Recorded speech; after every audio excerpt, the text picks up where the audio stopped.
श्री सच्चिदानंद सद्गुरु साईनाथ महाराज की जय।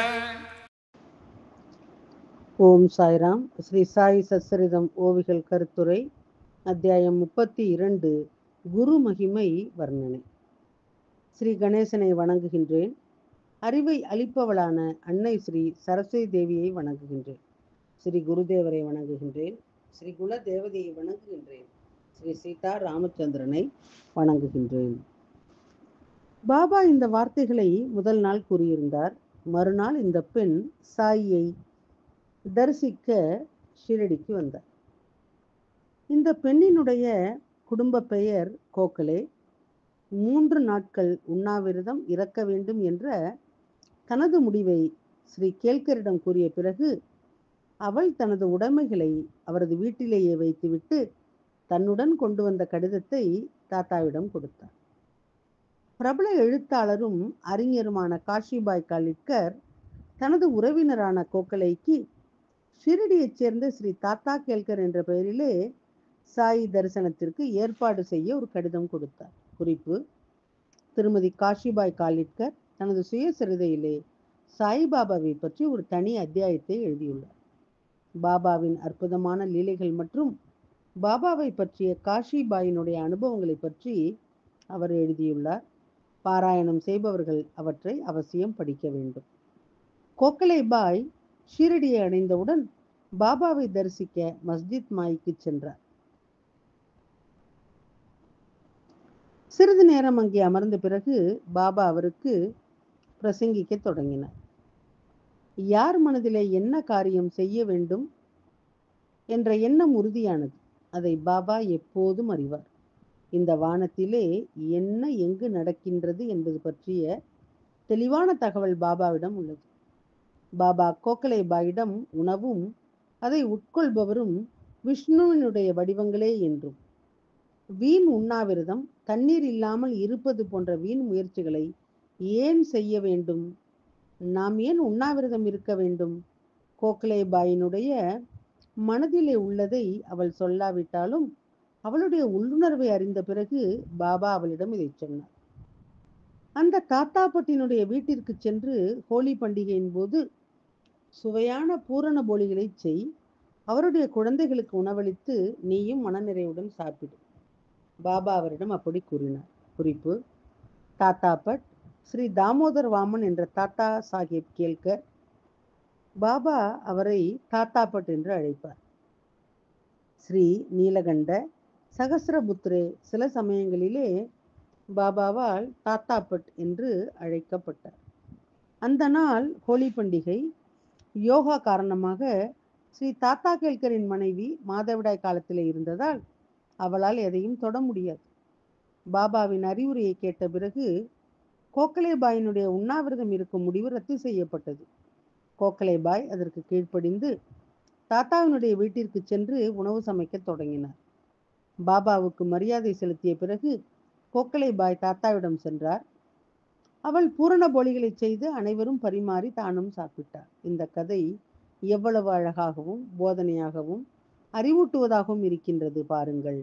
இந்த கதையின் மூலம் பாபாவின் கட்டளைகளை பின்பற்றுவதன் மூலமும் குருவின் வார்த்தைகளிலே முழுமையான நம்பிக்கை வைப்பதன் மூலமும் நமது ரட்சிப்பு அதிக நேரம் எடுக்காது என்பது உறுதியாகின்றது.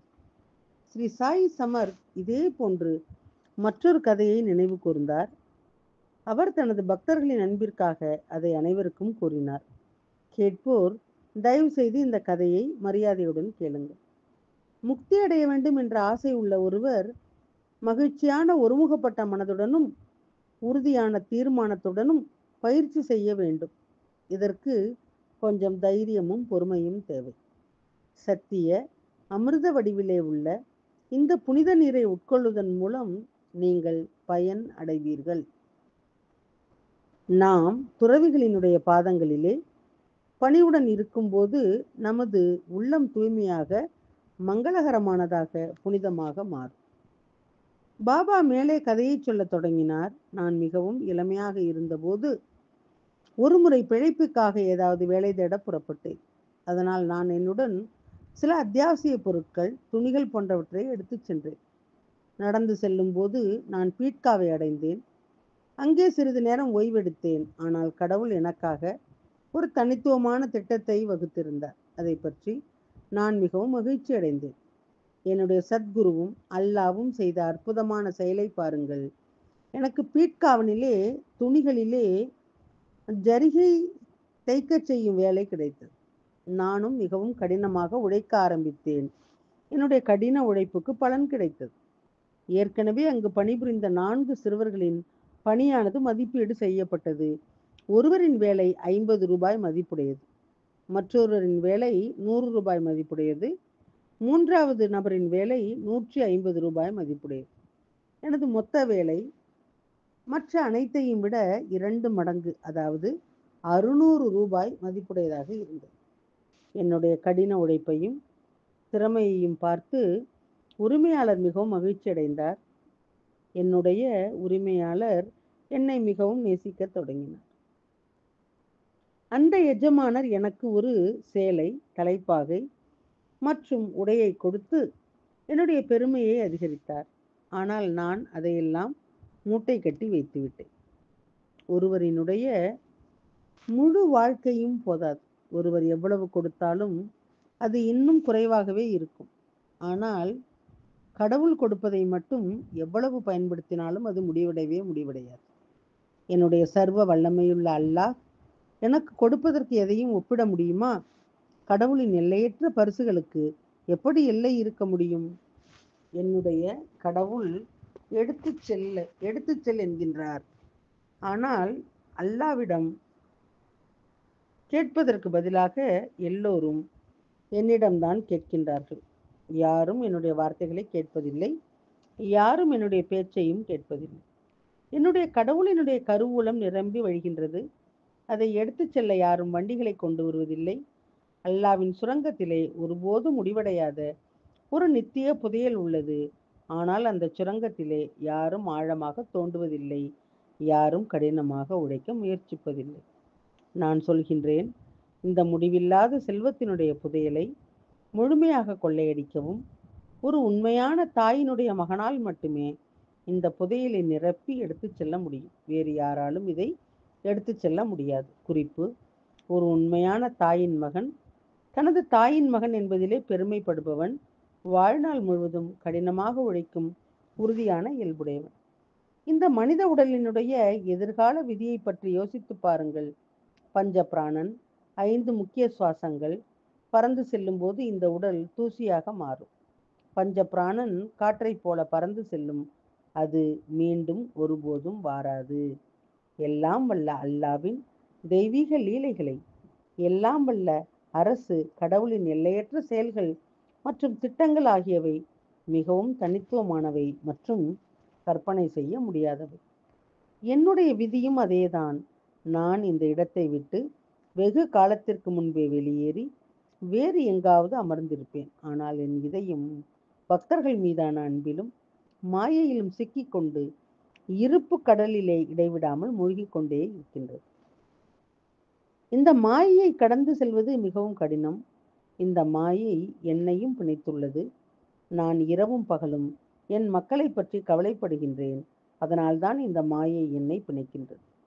ஒருவரின் செயல்கள் எதுவாக இருந்தாலும் அவருடைய விதியும் அப்படியே இருக்கும் என்பது, இந்த வார்த்தைகளை மனதிலே கொள்ளுங்கள். இதுவே கர்ம பலத்தினுடைய கொள்கை. இதிலிருந்து யாரும் தப்பிக்க முடியாது. எனது இந்த கூற்றை மனதிலே வைத்து அதன்படி செயல்படும் பக்தன் விலை மதிப்பற்ற முக்தியினுடைய பாக்கியத்தை பெறுவான். ஹேமாத்பன் சர்வஸ்வி முழுமையாக பகவான் சாயினுடைய அடைக்கலத்திலே இருக்கின்றார். பகவான் சாயியே இந்த தனித்துவமான கதையை சொல்கின்றார். பகவான் சாயின் முன் என் அகம்பாவம் ஏழ்மையாகவும் துயரமாகவும் இருக்கின்றது. ஹேமாத்பன் சர்வஸ்வி முழுமையாக பகவான் சாயினுடைய அடைக்கலத்திலே இருக்கின்றார். பகவான் சாயியே இந்த தனித்துவமான கதையை சொல்கின்றார். பகவான் சாயியின் முன் என் அகம்பாவம் ஏழ்மையாகவும் துயரமாகவும் இருக்கின்றது. இந்த கதையின் கதை சொல்பவர் சாய் ஸ்ரீ. அவர் பேச்சாளர், கேட்பவரும் அவரே. பார்வையாளர்களின் கேட்கும் திறன், பேச்சாளர்களின் சொற்பொழிவு மற்றும் கேட்கும் பொருள் ஆகிய மூன்றும் பகவான் சாய் எழுத்தாளர். அதை எழுதச் செய்பவர், எழுத தூண்டுபவர், மற்றும் அதன் அர்த்தத்தை பரிந்துரைப்பவர் அனைவரும் ஸ்ரீ சாய். இந்த கதையிலே ஸ்ரீ சாயியே இருக்கின்றார். இந்த கதையின் சாரமே அவரே. இந்த கதையின் கருப்பொருளின் இனிமை கேட்போர், பேச்சாளர்கள் கரையிலே மகிழ்ந்து இன்பம் தருபவர் ஆகிய அனைவரும் ஸ்ரீ சாயி. இந்த கதையிலே ஸ்ரீ சாயியே இருக்கின்றார். இந்த கதையின் சாரமே அவரே. இந்த கதையின் கருப்பொருளின் இனிமை கேட்போர், பேச்சாளர்கள் கதையிலே மகிழ்ந்து இன்பம் தருபவர் ஆகிய அனைவரும் ஸ்ரீ சாயி.